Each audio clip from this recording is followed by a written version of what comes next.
Molly is a rescue that we really didn't intend on rescuing, but she's here, and I call it divine intervention, honestly, because she came to us during a time when we actually ended up really grateful that she was in our lives. So then after you got back, the doctor called and was like, oh, we forgot to give you her anxiety medication. Right. After like a week after we had the dog.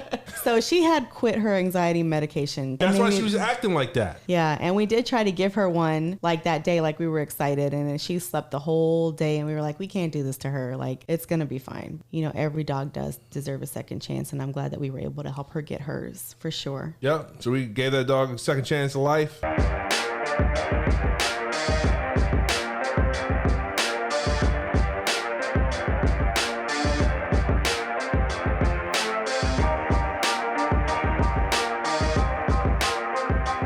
Hey, everybody. Hey, what's going on, guys? How are you? Welcome back. What's going on?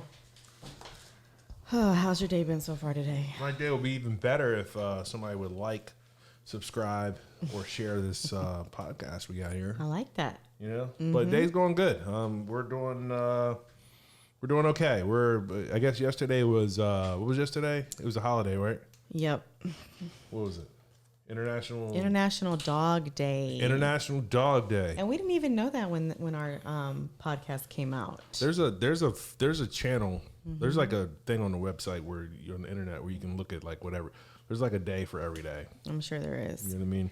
But yeah, our dog on International Dog Day got posted on her vet's Facebook page, which I thought was really cute. She was there yesterday for the day. Yeah. So, and with our YouTube video that just came out, we were talking about teaching an old dog new tricks. We got a lot of questions about Molly. At least I did in my social media. Yeah. Yeah. And it was just fun answering those questions, but we just kind of thought we would take you guys through a real quick short on the story behind Molly and how she got to be with us, because she's a rescue. Well, I like, so the thing is in my life is like, I like perspective, and I like different like perspectives. So I'm going to give you my perspective first. Okay. I was in the hot tub in the day in March, last week of March. So you were in the hot tub. I was in the hot tub. Okay. That's a detail I did not know. I was in the hot tub and I had my phone in like the little tray in the hot tub, and I got this text. Right. And I look at the text, and they said, it didn't say anything. It was just a picture of this dog. It was the cutest photo. And I was like, whose dog is that? And then she said, don't get mad. That was the narrative. Right. So yeah, that was my perspective. And then I called you. I did call you. You called me afterwards, yes. I know. I just wanted you to see how cute she was. Yeah, you did. But I'm just telling you, that's how it started. Because I know that maybe I would have had a chance. But yeah, so Molly is a rescue that we really didn't intend on rescuing, but she's here, and I call it divine intervention, honestly, because she came to us during a time when we actually ended up really grateful that she was in our lives. So, we had dogs before. We've had Shih Tzus. We are definitely turning into the Shih Tzu breed people. Yeah. I don't know. They're just so cute. And they don't shed. They don't shed. I mean, I can deal with the attitude. I just feel like most dogs have that. Yeah, she's rude. She's not rude. So rude. So, so we had 2 other dogs before that. We had Zelda and Link. Zelda and Link, my dog. We had dog. purchased them. We got them together from a friend of his at work. And we got them when they were puppies. So, we got to potty train them. What else did you do? You used to flat iron their hair. I used to flat iron their hair. I used to comb their hair. I used to groom them. I used to shave them. I would, but then what I would do is walk them, and people used to laugh at you because there's a 6'3" guy walking a little tiny 10-pound Shih Tzu. Two of them. Yes. 2. Yeah. I used to put their hairs in bows. I used to flat iron their hair. And this is before YouTube, I think. I don't know. Yeah. But it was YouTube, but it didn't have much stuff on there. But it was like I learned how to flat. I learned how to basically comb and blow dry them out and then flat iron their hair. I mean, you invested into the table, right? Yep. Had everything. All the tools. You had a toolbox. It was really crazy to watch. I kept those dogs looking good. They did. They always looked really good. You know what I mean?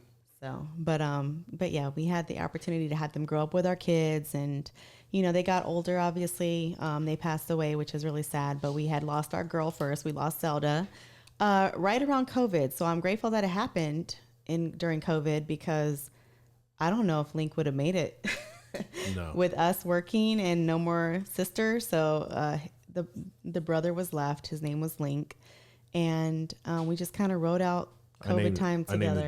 I named the dogs. Yes, he named the dogs, if you can't tell. Yeah, so we rode it out together. We rode COVID out together. He got to be around us 24/7, which I think helped all of us kind of heal from losing Zelda. And then, he was getting older. We took him to the vet. He had a heart checkup that day. And because, he was older and he had gotten into a lot of things. He was kind of bad, right? Bad. I think my heart rate actually went down when he passed away, because I used to get so stressed, like just wondering what he was eating, what he was getting into, because it just seemed like I couldn't find everything, and he would always find something. But yeah, so we took him for his little heart checkup. I was there, and we got put in a room just to wait for the vet to come in, and it was me and Link, and then the receptionist, who's a friend of ours, she came in the room, and she was like, "Hey, first of all, it's okay if you say no." It's okay if you say no. But basically, there is a dog here whose person brought them in to be put down, and they were going to do that. So that was her doom, right? And I was like, oh well, okay, let me see her. Is it okay if I see her? They thought about us because she was a Shih Tzu, just like Zelda was, right? And we thought, they thought that it might be a good match, since Link had a sister and he didn't have a sister anymore. And that they're both the same breed, they're both around the same age, they were older. So, she automatically thought of us for a fit for Molly. And that dog came in, tail wagging. It's like she knew she had to perform. Yeah. So basically, Yeah. take this dog or we're going to kill her. I mean, That's what they said. No pressure. Right. No pressure. And obviously, when I met her, crazy. she was just so sweet. And Link was sitting on the bench, and he's looking down at her like, Oh, he's hot. what is going on? And is first so of all, he mad. was deaf at that point, so he couldn't hear anything. But he was just kind of looking at her, and he, towards the end there, he really did start to tolerate her, which I think could have meant that they could have been good friends. But I decided, okay, well, yeah, we can try it. So they gave me a bag full of toys and blankets, and at first I thought that was just them trying to, help us with her, and that it was something she would like. I didn't know those were actually her toys and her blankets till like last year. It was like the Toy Story when he wrote Andy on like Woody's foot. Yeah, It had, like, her owner had written Molly on all her toys. on all her little toy tags, which I thought was really sweet. Yeah. And her owner just loved her so much. She was just an older lady. She was living in a facility that really couldn't accommodate Molly in a way, I guess, that she was used to being accommodated. So she had given him the dog Molly to her daughter, and her daughter just could not. So her daughter had taken her to be put down. But I'm not here to judge. I'm actually really thankful that it all happened. And yeah, so we get Molly home. And at first, I really honestly was thinking, I'm going to give this dog to my mom, because we have a dog. We're getting ready to move. This is a lot going on. So I'm going to give this dog to my mom. And I call my mom, and my mom's on board. And I call my dad, and my dad's on board. The arrangement's going to happen. But we had Molly for a couple nights, and I think she slept in our room. We were scared of her, honestly. We had to sit in the bed quiet and whisper. We had to whisper in our bed. We couldn't even move. If she heard the bed move, she'd be on the side of the bed barking, trying to come up in our bed, because we didn't want her in the bed. No, it's not a strange dog. There was no strange dog in my bed. But she was like, And Link always slept on my side of the bed, so we try to put Molly on his side floor. of the bed. So we get to be where we're really quiet. All of a sudden we hear these crazy noises. We look over, and she's snoring like a freight train. We had never had a dog that snored, so it was actually really funny. And then she gets up and she does like what we call them happy hops now, but where she just kind of hops in a circle, right? Yeah. I think you recorded that. Yeah, I got a couple of that. We're going to see that. We're going to show it on here. You're going to see it. So, yeah. So, I mean, just a lot of things we weren't used to with her. And we fed our dog like fresh pet. So he got the soft food. She came with kibble. She figured out what soft food tasted like, and she decided she wasn't eating that anymore. Yeah. So we had to get her that. But anyway, she went to my parents' house. And I think, how many days did that last? That was very short-lived. 3 days. Yeah, and we're still trying to discover new things about her. Maybe questions I should have asked, when I was taking her home. Wait a minute. So then after you got back, Right. the doctor called and was like, "Oh, we forgot to give you her anxiety medication." Right. Actually, like a week after we had the dog. So she had quit her anxiety medication cold turkey.